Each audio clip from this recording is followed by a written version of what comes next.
Hey everyone, so today we're going to be looking at Google Docs and the suggesting mode feature.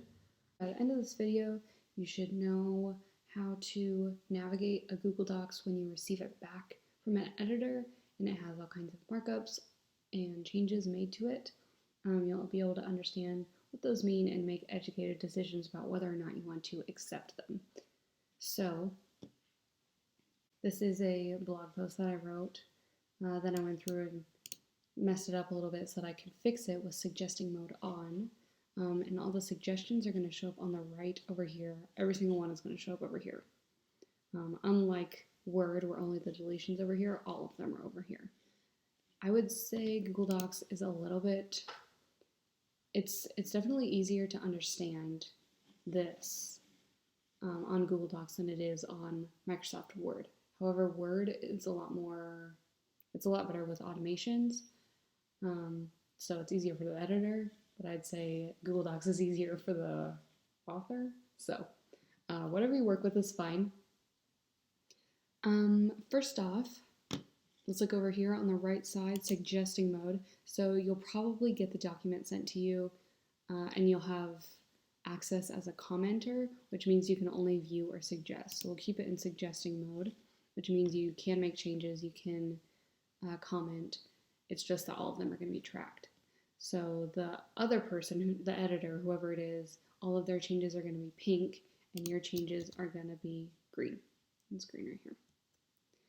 So the first one up here looks like it was just some formatting. The font size was changed, and that's it. So we'll just go ahead and leave that. You can't accept or reject anything here. You can only comment back. And then you can obviously make changes to the document.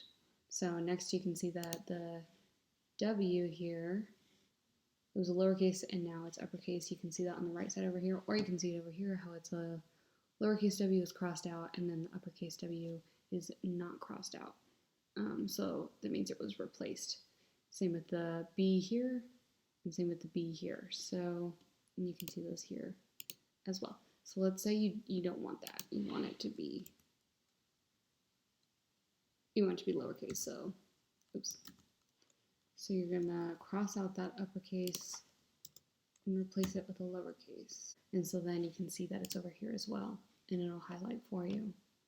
And that'll show the editor as well that when they receive it back, you added this in and you crossed out their change.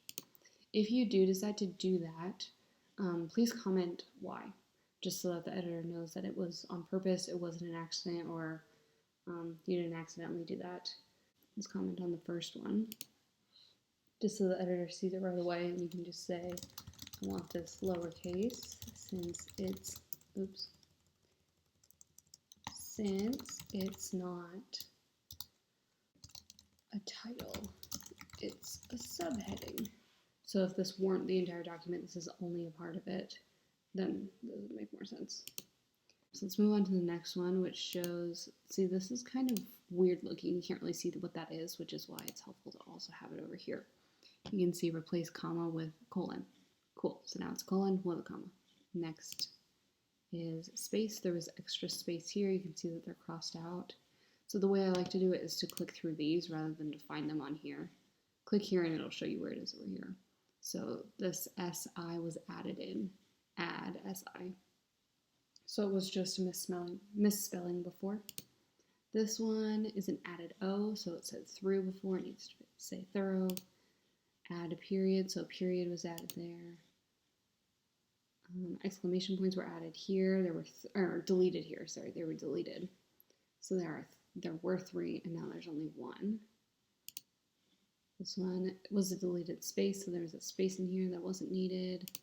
Add S. And then the editor left a comment here as well. It says there could be more than one main character in the narrative. So let's see what that means. Introduce the main characters in the first sentence. So this was added here. The S in the parentheses was added by the editor.